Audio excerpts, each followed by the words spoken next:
A first listen to Hurricane by Bob Dylan. Like many other songs by Bob Dylan, this is a protest or a socially conscious song released in 1976 on his album Desire. Now, this is the second song of his I have reacted to on this channel.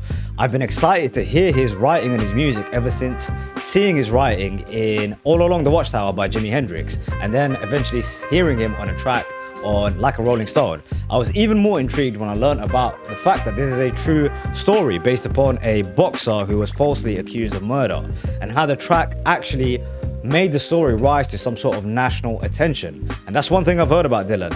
His music tends to inspire people. It's almost like it's a service, to others. That's how he thinks of his writing and his art, which is pretty damn cool if you ask me.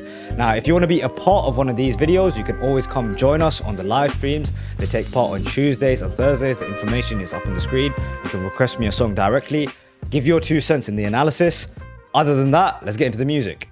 Here we are with Bob Dylan, Hurricane. This is a very lyrical track, which I'm very, very excited to look through. I know a little bit about the backstory. It's regarding Rubin Carter. Let's get into this.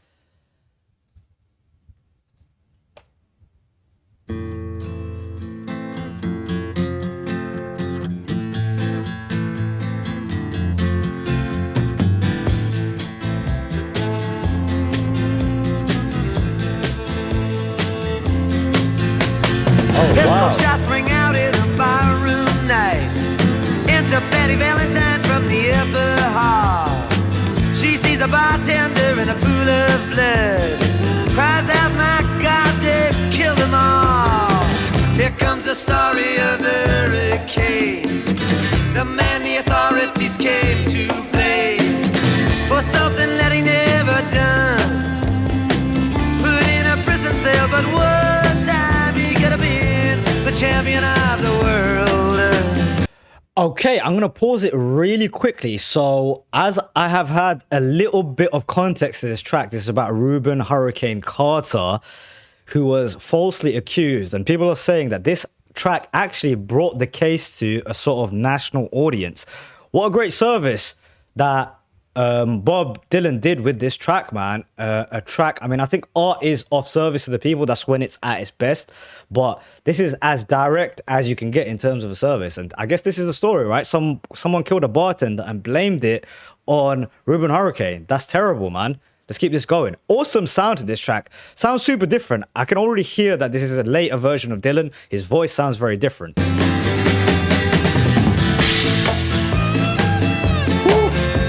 Love the drums. 3 bodies lying there, does Patty see? And another man named Bello moving around mysteriously. I didn't do what he says, and he throws up his hands. I was only robbing the register, I hope you understand. I saw him leave and he says, and he stops. One of us had better call up the cops. And so Patty calls the cops. With their red lights flashing in a hot New Jersey night.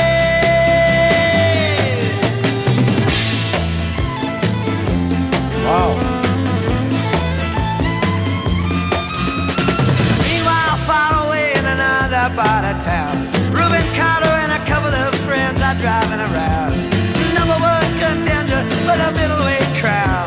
Had no idea what kind of shit was about to go down.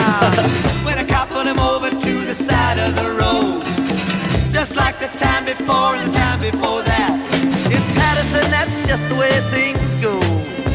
If you're black, you might as well not show up on the street unless you wanna draw the heat.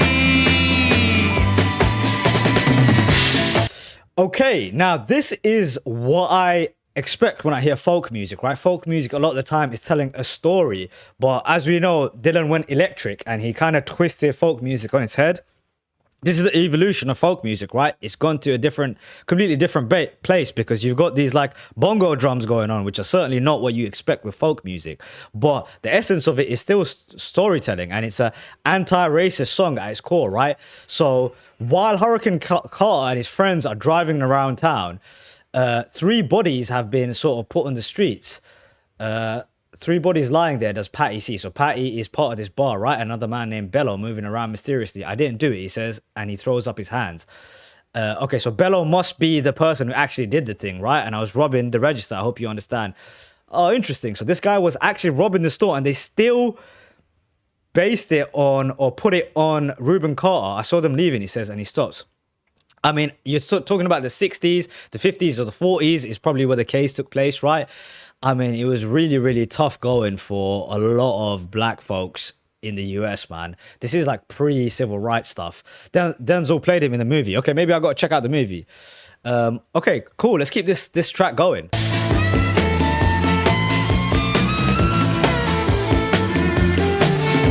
Alfred Bello had a partner and he had a rap for the cops. Him and other Dexter Bradley were just out prowling around. He said, I saw two men running out. They looked like middleweights. Wow. Jumped into a white car without upstate plates. And Miss Patty Valentine just nodded her head. Cop said, wait a minute, boys. This one's not dead. So they took him to the infirmary. And though this man could hardly see, he told him he could identify the guilty man.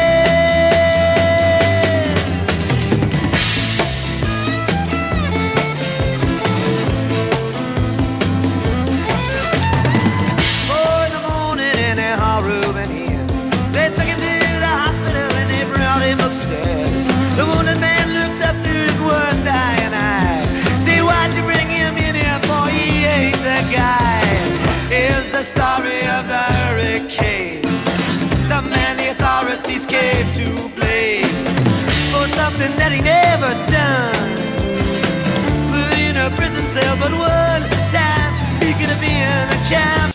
Okay, so based on the one guy who survives the incident, who gives the testimony that it's not Hurricane or his friends, they believe this one shady dude who says that off of one kind of shitty statement, right? Oh, there's a couple of dudes, they look like middleweights and they jumped into a white car out of state place, and that was enough to blame it on Reuben Hurricane. I mean, that's a terrible, terrible story, man. The fact that this is true is messed up, and I can guarantee you this wasn't the type of description that he gave, right? It's probably a lot more salacious than this. I saw two men running out. I bet there was a lot of other words used, but we'll leave that out. Really messed up story, man.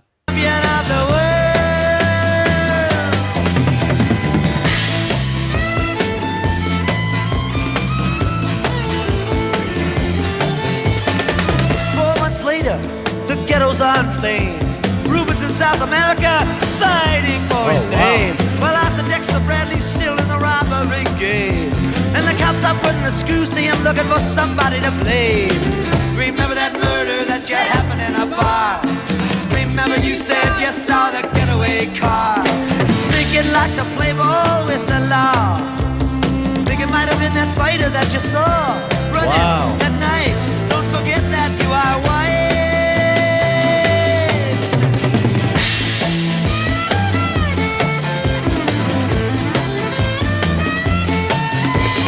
Arthur Dexter Bradley said, I'm really not sure. The cop said a poor boy like you can use a break. We got you for the motel job and you're talking to your friend Bello. You don't want to have to go back to jail, be a nice fellow. You'll be doing society a favor. That son of a bitch is brave and getting braver. We wanna put his ass in the stir. We wanna pin this triple murder on him. He ain't no gentleman, Jay. It's so crazy how the cops can often, I've heard a lot about these cases in the States, right? Where cops are so hungry to place the blame on someone, they don't even care if it's the right person. So that's the story of what's going on, right? They even kind of coached this guy on how to sort of put the blame on Reuben Carter. Now, Reuben Carter does, I think, the smartest move at the time, which is just sort of chill out in South America. Could totally understand what's going on. And Ziggy's saying that apparently this case helped, along with Emmett Till's murder, that was a horrific murder too, to propel the civil rights protests in the 60s. Because he was saying, right, that the ghettos are in flames. So I imagine people were really, really upset about this one. To speak about the music a little bit too, there's this awesome, I think, violin sort of going on as well in the background is adding so much flavor to this track. It's making the whole thing like sort of a play. It's like Dylan is like sort of presenting this play or like a novella almost, but he's doing it in audio format. Really, really cool sort of concept. The USA is not unique to this. There are dirty cops all over the world. That's very true. True. It's just a lot of your cases are much more like reported on. But yeah, let's keep this going.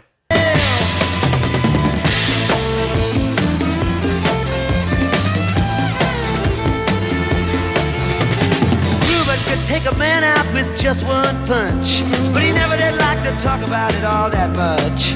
It's my work, he'd say, I do it for pay, and when it's over, just as soon go on my way up to some paradise where the trout streams flow and the air is nice, and ride a horse along the trail.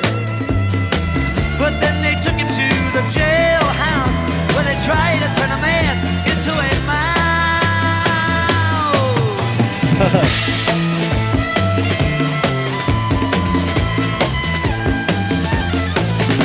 Wow. All of Ruben's cards were marked in advance. The trial was a pig circus, he never had a chance. The judge made Ruben's witnesses drunkards from the slums. To the white folks who watched, he was a revolutionary bum. And to the black folks, he was just a crazy nigger. No one doubted that he pulled the trigger. And though they could not produce the gun, the DA said he was the one who did the deed, and the old white jury agreed.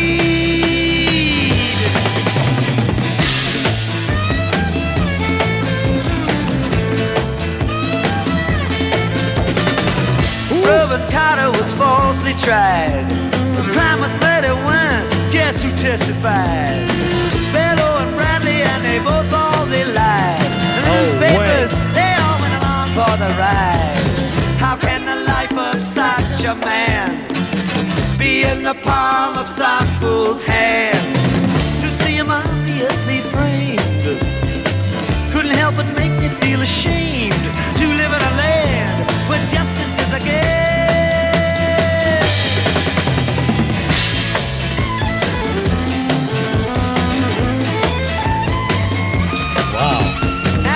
Criminals in their coats and their ties are free to drink martinis and watch the sunrise, while Reuben sits like Buddha in a 10-foot cell, an innocent man in a living hell.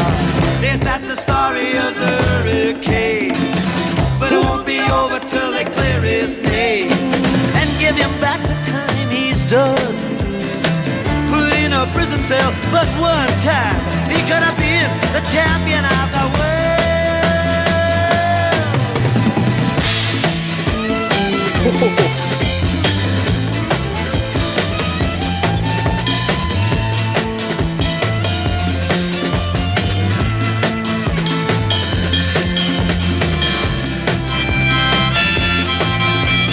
Harmonicas.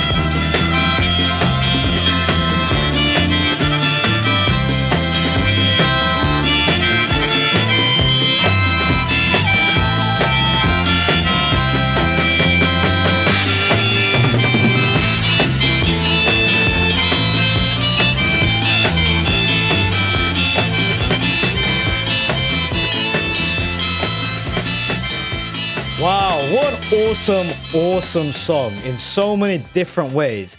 The fact that just like Dave was saying, he lays the whole thing out, the sort of horrible nature of the story. He lays it all to bear, and he does it in such a brilliant way with that wit that Dylan has. I mean, was it Ziggy? No, Starchild is saying, I got to agree with him. That's a brilliant line. There's brilliant lines sprinkled along this whole track while Reuben sits like Buddha in a 10-foot cell. You can imagine that's the only thing that Reuben's can do, kind of get into a zen place, because I mean, what a shambles of a trial, right? They just blamed it completely on him with terrible witnesses. Now, I couldn't quite understand this part where he says, and for the black folks, he was just crazy. No one doubted that he pulled the trigger. I wonder why it was that black people didn't get behind him. It sounds a bit nuts that they would also be against Reuben in this actual case. To the white folks, he was a revolutionary bomb. I could totally understand this part of it. Crazy that this is a real story, man, that this went down. Now, I know some cases of this that are similar, like there's the guy, I think he was a Crip or a Blood. I can't remember his name now. He's in a Nas track. Mubia or something like that. I can't remember his name.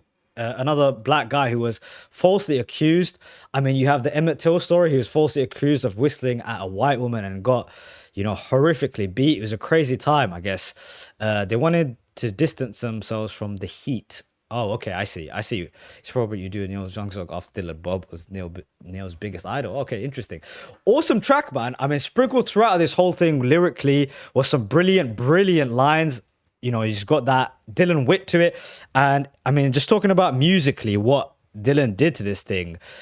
Great bassline work, some great guitars. He pulled out his harmonica. Of course, a Dylan signature is to pull out that harmonica.